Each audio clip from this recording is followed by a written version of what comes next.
if you have a venture fund and you want to invest in crypto ventures, you do that.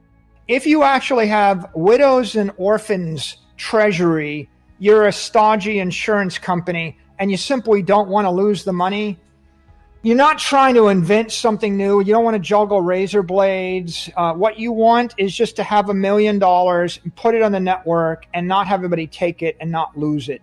And so no bells and whistles. So Bitcoin is a treasury reserve network. Everything else is pursuing a different total addressable market.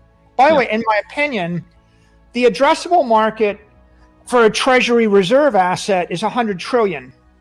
The total addressable market for everything else is like, I mean, $1 trillion is a lot of money, right? $1 billion is a lot of money. $1 trillion, there's only 5 companies that are $1 trillion in market cap. So I don't really think you need to look that far to find the high opportunity dominant network. I want something 100 times bigger than the next best thing that's fit for purpose. Okay.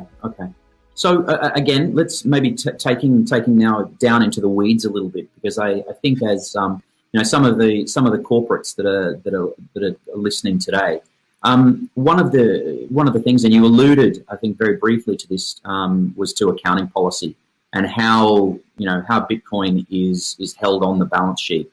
How did you deal with that sort of accounting treatment at the moment and the impact on sort of the valuation on the balance sheet and the obvious then move through to share price? I mean, that's got to be a key consideration for a treasurer, right?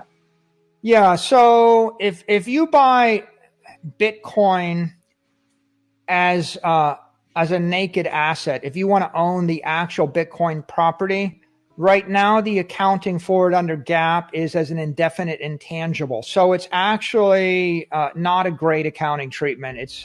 It's not terribly transparent, and you can mark it down, but you can't mark it up, right? And so if GAAP accounting is important to you, then the other approach is you buy it as a fund.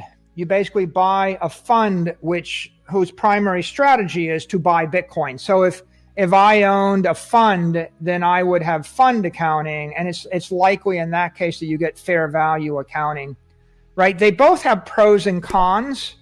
If you go with the pure Bitcoin, you have more optionality, but you're gonna have to rely upon pro forma reporting in order to make that clear to your investors. And I would say, legitimately, the only intelligent concern that I can articulate is if you're a CFO with a beautiful P&L and a beautiful balance sheet, and you buy the underlying Bitcoin, it's going to make it ugly, or it's going to make it muddy. So that's a legitimate concern.